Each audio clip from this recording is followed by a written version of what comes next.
What's up, you guys? This is Rob from the Gay Guy Plays, and today on the Snapshot, it's all about pinning them down when we take a look at the Akbolto Prime. Now, as with all primes, I'm going to go ahead and leave a link to their drop locations and relics down below, mainly because of the fact that y'all know I'm not good at staying on top of any of that. But just as a reminder, they do require Mastery Rank 13 to craft. However, if you do not want to deal with any of that, you can always pick up Mirage Prime Access while it lasts. The Akbolto is a pair of projectile-based semi-automatic pistols that primarily deal puncture damage. As compared to its Telos and base variants, it actually loses a decent chunk of its fire rate and base damage, respectively going from 50 points down to 32 and dropping from 10 shots per second down to 7. Now, all of this sounds quite strange for a Prime variant, however, its supplemental stats is where it truly shines. Currently, the Akbolto Prime features the highest critical chance of all secondary weapons, sitting at 36%, which is a massive jump from its previous incarnations, and sits in the top 3 of all secondaries for critical damage at 2.8 times. This, combined with its increased status chance, improved magazine size, and insanely fast reload speed, turned one of the oldest weapons in game into one vicious critical beast. Now, before we jump into the build, I did want to talk about one more upgrade. I really felt like this was worth mentioning because I haven't ever seen something like this before. This thing came with 4 innate polarities. We got 3 of these and 1 dash totally usable. No D's or weird scratches or anything funny that D is trying to pull with us.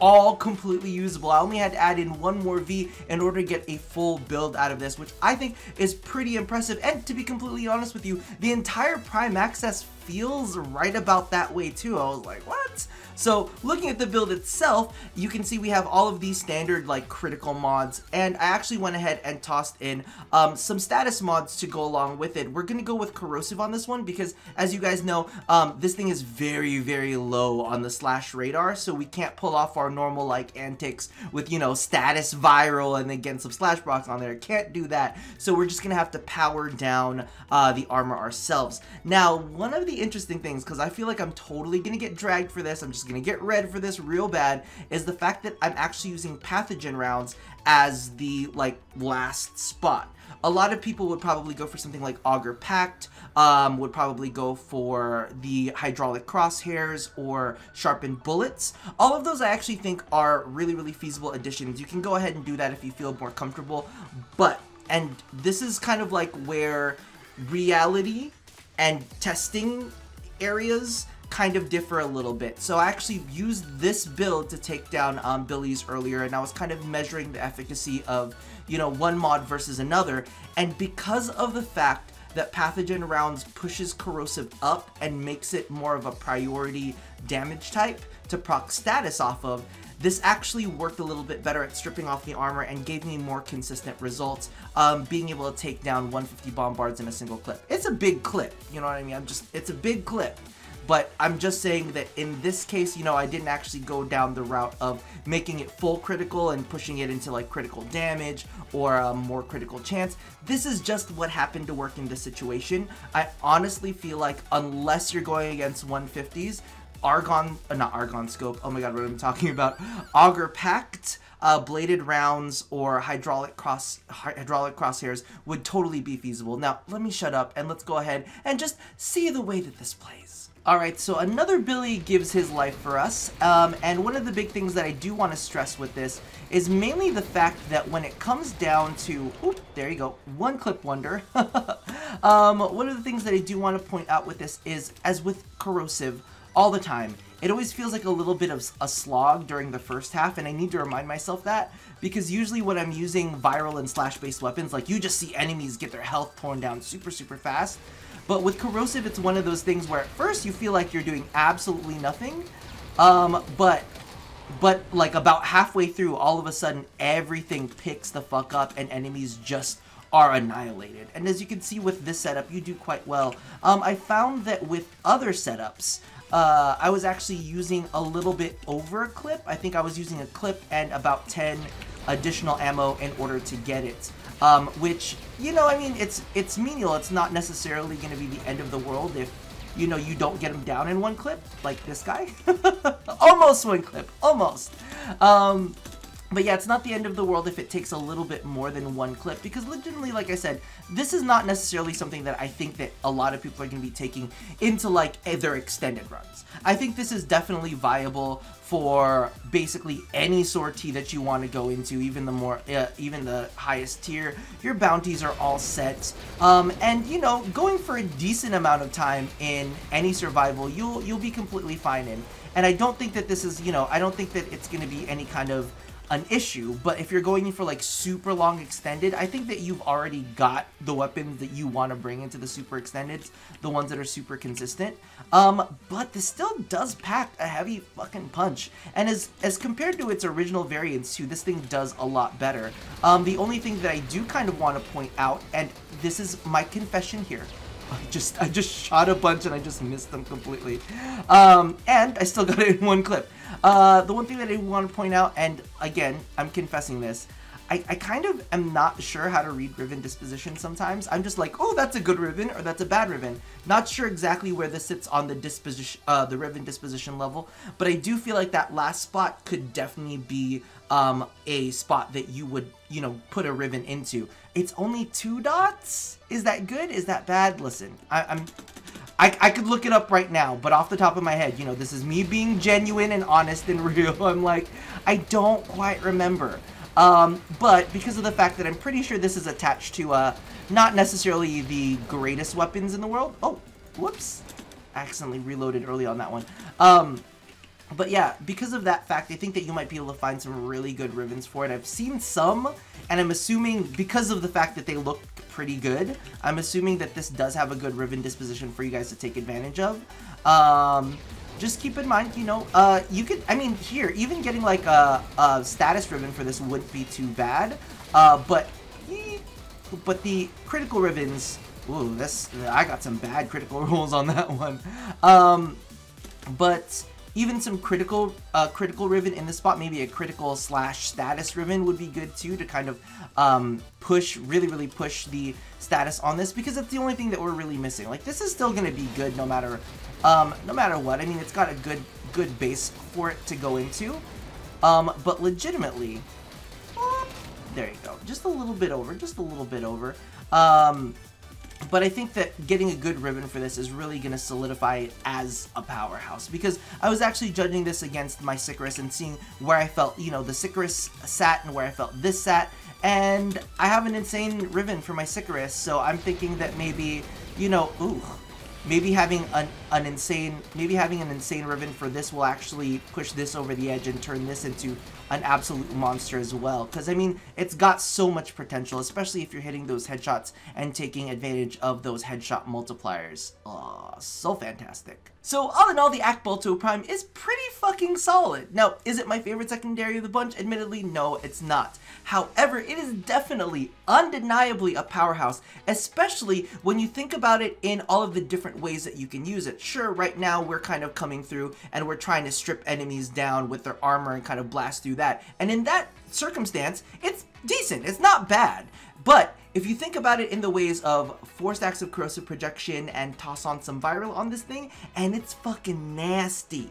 This is gonna be absolutely nasty in those situations, and that's kind of like one of the things you gotta keep in mind when we go through and we test these things. I kind of test in a limited arena. You know what I mean? I'm trying to put it up against a really tough target. And the thing is, that's one of the tougher targets you're going to encounter in the game.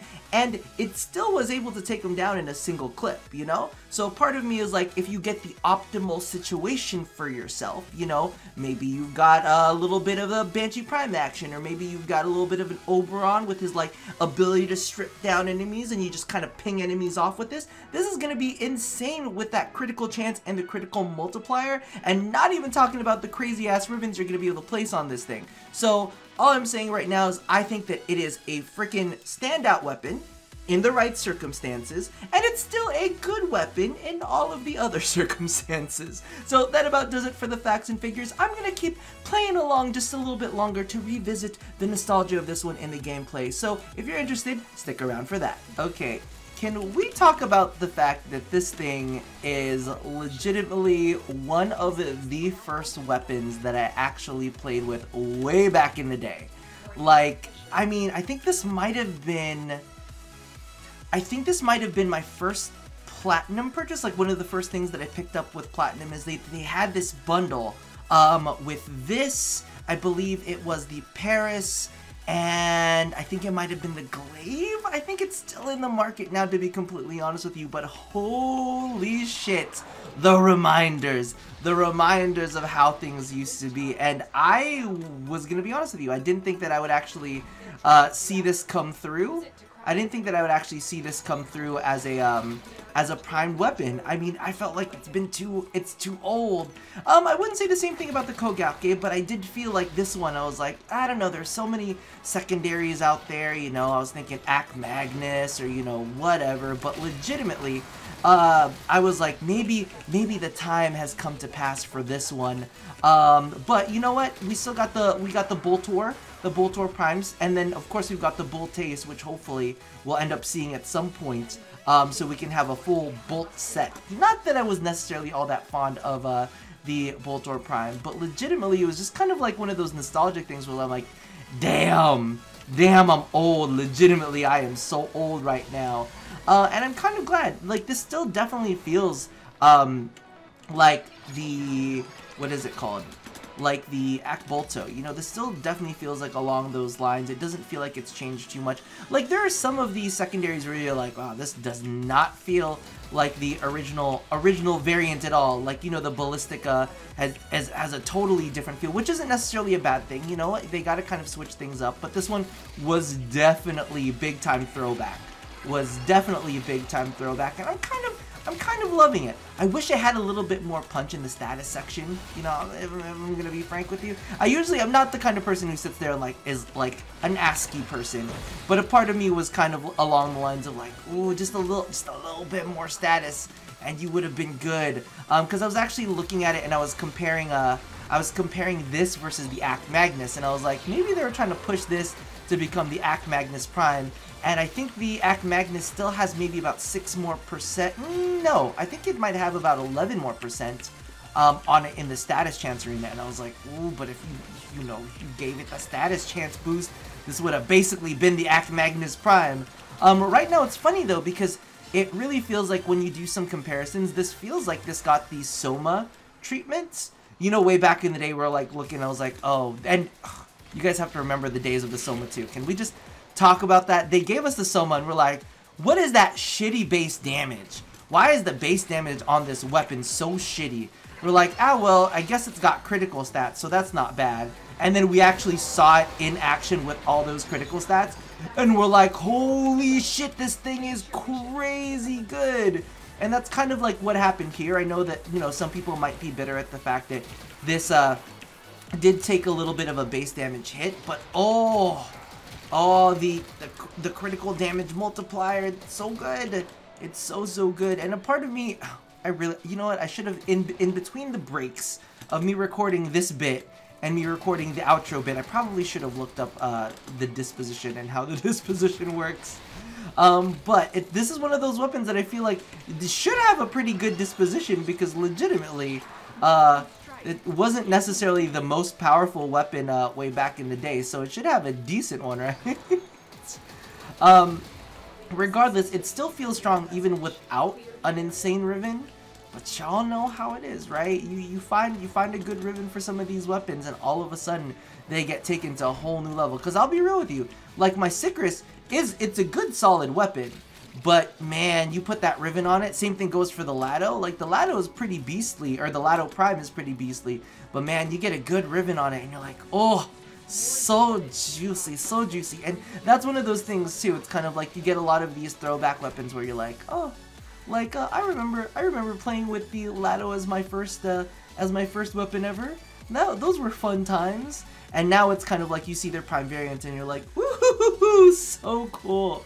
So let me know if this thing maybe had the same feeling for you guys. I don't know if you guys get nostalgic like I do, especially when they prime some of these weapons. You're like, ah, I remember when I first had that. It was so dope. I'm so excited, because that's definitely how I felt when I saw the Akbolto. I didn't necessarily be like, ooh, that's gonna be super badass, because I don't ever think that I remember the Akbolto to be super badass. But now with kind of like the prime variant, I'm like, highest crit chance. Like, I think it's the 3rd highest crit damage. I'm like, oh, you got something here, baby. I was like, give me a 4-stack of corrosive projection and let's go tear some shit up. Or even just, hey, listen, Kavats can strip the armor for you. Regardless, it's fun. It's amazing. Let me know how you guys feel about, like, old nostalgic weapons coming back. If you could have another old nostalgic weapon back, like, pulled back all the way from back in the days to be primed, let me know what you would like to see in the comments below, and let me know if you think the freaking Akbolto Prime. Wait, hold on, before we go, let's take a close look at it, because I don't think I gave it enough justice. But like, look at this, look at the model on that thing. Oh, it's so sexy. It looks so good. Here, let's look at the first version of Mirage, and because we gotta stay within theme, right? So let's take a look at the this version. Oh, look at it with that rose gold. Ah, so sexy. Okay, that's enough fanboying for me. I'm sorry. There's still some residual from the earlier video today, so I'm gonna leave you guys at that. So as always, love somebody, hurt nobody, and touch your body. I'll see you guys next time. Bye-bye.